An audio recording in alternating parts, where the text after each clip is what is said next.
So hello guys, welcome back to another video. आज हम बात करेंगे कि इनऑर्गेनिक केमिस्ट्री तुम कैसे मास्टर कर सकते हो इन लास्ट 1 मंथ। तुम्हारे पास ऑलमोस्ट 1 महीना बचा है, ऐसा हम अज्यूम कर लेते हैं अभी के लिए, क्योंकि 9th को शुरू हो रहा है, तो या 6th है आज जब मैं रिकॉर्ड कर रहा हूँ।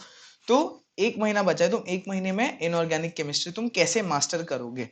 ठीक है, कुछ स्टेप्स हैं, कुछ चीजें हैं, ठीक है, उनको लिस्ट डाउन किया है। एक चीज जो तुम समझ लो कि तुमको इनऑर्गेनिक केमिस्ट्री को ना आज से भी अगर तुमने करना शुरू किया तो तुम इजीली मास्टर कर सकते हो।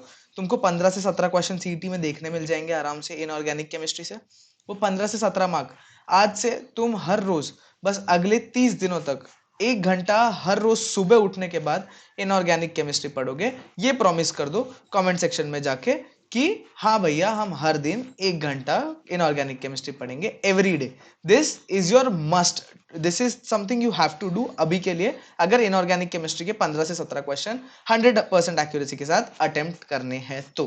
ठीक है, on that note, moving on. ठीक है, आजा लूडो जा लूडो जा लूडो जा लूडो जा, ओके डन। ठीक है, सो पहला, कौन सा रिसोर्स तुम प्रेफर करोगे, क्या रिसोर्स। ठीक है, कौन सा रिसोर्स से पढ़ूं मैं। ठीक है, तुम रोज सुबह उठ के एक ही काम करोगे, अपना केमिस्ट्री का टेक्स्ट बुक खोलोगे और उसमें तुम स्टार्ट करोगे अपना केमिस्ट्री के टेक्स्ट बुक से इनऑर्गेनिक का कोई भी एक चैप्टर जो तुमको अच्छा लगता है, जहां पे तुमको इंटरेस्ट आ रहा है, जहां की थियरी तुमको पसंद है। ठीक है, पर तुम एवरीडे करोगे उसको। पर कहां से करोगे, केमिस्ट्री टेक्स्ट बुक से। ठीक है, केमिस्ट्री टेक्स्ट बुक से क्या, उसमें तुम हाईलाइट कर लो, मार्कर कर लो, जो करना है कर लो। तुम्हारे बाद उसको किसी को देना होगा तो ठीक है, देख लेंगे तब का तब। अभी के लिए तो तुम पूरा यूज करो बुक को एटलीस्ट। ठीक है, तो केमिस्ट्री टेक्स्ट बुक तुम्हारा बेस्ट रिसोर्स है जो तुमको प्रेफर करना है टू स्टडी इनऑर्गेनिक केमिस्ट्री। अब इनऑर्गेनिक केमिस्ट्री का बैकबोन है कौन सा चैप्टर, पीरियोडिक टेबल। चैप्टर नहीं बोल सकते पीरियोडिक टेबल को, periodic table in general. Periodic table से तुमको क्या क्या सीखने मिलता है, जैसे जेड इफेक्टिव हो गया, फिर इलेक्ट्रॉन नेगेटिविटी वगैरह के बारे में तुमको जानने मिल जाता है। फिर जेड इफेक्टिव के बेसिस पे जो प्रॉपर्टीज होती हैं अलग अलग, उन चीजों के बारे में। तो पीरियोडिक टेबल जो है ना, तुम्हारा बैकबोन है इनऑर्गेनिक केमिस्ट्री का। इसलिए तुम, अगर तुमको पीरियोडिक टेबल समझ आ गया, ठीक है, तो तुम इनऑर्गेनिक केमिस्ट्री में थोड़े लिंक्स बनाने शुरू कर लोगे। इनऑर्गेनिक केमिस्ट्री सब बोलते हैं रट्टोफाया रट्टोफाया है, काफी हद तक है, एक्सेप्शंस है, वो सब है, सब याद रखना पड़ता है। But at the same time तुम, अगर पीरियोडिक टेबल आता है तो तुमको ईजी हो जाती है चीजें। ठीक है, अगर अभी तुम्हारे पास टाइम नहीं है कि तुम पूरा पीरियोडिक टेबल ढंग से समझ पाओ, ये कर पाओ, वो कर पाओ, जो चीज तुमको नहीं छोड़नी है, that are chemical bonding and coordination compound. ये चैप्टर्स नहीं छोड़ने। केमिकल बॉन्डिंग में तुमको पता है कि क्या होता है, केमिकल बॉन्ड फॉर्मेशन कैसा हो रहा है, आयनिक बॉन्ड है, कैसा बॉन्ड है, कोवैलेंट बॉन्ड है, तुमको ये सारी चीजों को ध्यान में रखना है। उसके बाद कोऑर्डिनेशन कंपाउंड्स में फिर वो लीगेंड्स वगैरह आ जाते हैं। उन चीजों के बारे में ध्यान रखोगे ना, वो चीजें अगर तुम पढ़ के जा रहे हो।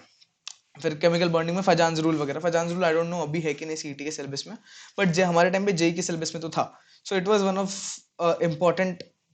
The important concepts. ठीक है, तो केमिकल बॉन्डिंग, कोऑर्डिनेशन कंपाउंड्स, ये सब इंपॉर्टेंट चैप्टर्स बन के आते हैं अगर तुमको इनऑर्गेनिक केमिस्ट्री करना है।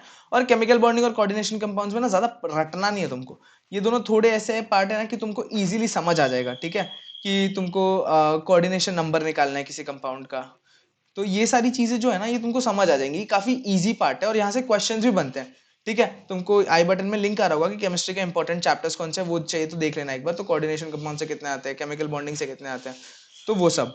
Now coming on to block chemistry. Block chemistry क्या है भैया, ब्लॉक केमिस्ट्री है तुम्हारा S block, P block, D block and F block. ठीक है, S block, P block, D and F block ऐसा बोलते हैं। तो तुमको अगर ऐसा लगे एस पी डी एफ अलग अलग क्यों बोल रहे हैं, तो वैसे transition elements, inner transition elements तुम्हारे, वो सब। ठीक है, alkaline earth metals, alkaline metals, वो सब। तो ब्लॉक केमिस्ट्री कैसे करना है, ब्लॉक केमिस्ट्री के लिए ना तुमको एक, मेरे पास एक फॉर्मूला का पूरा वो है, तो उसमें फिजिक्स केमिस्ट्री मैथ्स के पूरे फॉर्मूलाज लिखे हुए हैं। डिस्क्रिप्शन बॉक्स में एक बुक्स का सेक्शन आ रहा होगा, उस पर शायद अपलोड नहीं किया, उस पर अपलोड कर दूंगा आज, या फिर तुम हमारे व्हाट्सएप ग्रुप पे आ जाओ, व्हाट्सएप ग्रुप पे वो भेजा हुआ है। ठीक है, उसमें ना हर ब्लॉक केमिस्ट्री के हर एक चैप्टर का ना पूरा शॉर्ट नोट बना के रखा है हमने। ठीक है, चाहिए तो मैं उसको एनालाइज कर दूंगा एक दिन किसी वीडियो में कि कैसे क्या क्या कैसे कैसे होता है। बट अगर तुमको ब्लॉक केमिस्ट्री ढंग से करना है तो you can refer that, it is very useful. ठीक है, S block, P block, D block, F block सबके लिए वो। ठीक है, सो ब्लॉक केमिस्ट्री कर लो। और ब्लॉक केमिस्ट्री अगर तुमको वहां से नहीं करना है, बेस्ट रिसोर्स है तुम्हारा टेक्स्ट बुक। ठीक है, कहीं मत जाओ, बेस्ट रिसोर्स है तुम्हारा टेक्स्ट बुक।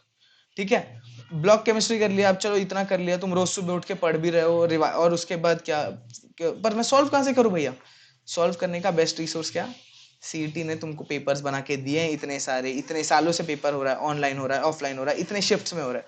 तो बेस्ट रिसोर्स है तुम्हारे PYQs, ठीक है, previous year questions. Previous year questions ढंग से कर लो और कुछ करने की जरूरत नहीं है, लिटरली, मतलब it is one of the best resources available out there जो तुम अवेल कर सकते हो, ठीक है। तुमको ऐसा कुछ वो नहीं करना है, बुक बुक नहीं खरीदना, कुछ नहीं। PYQs बेस्ट रिसोर्स है, ठीक है। रिवाइज रिवाइज एंड रिवाइज, इसका क्या मतलब है?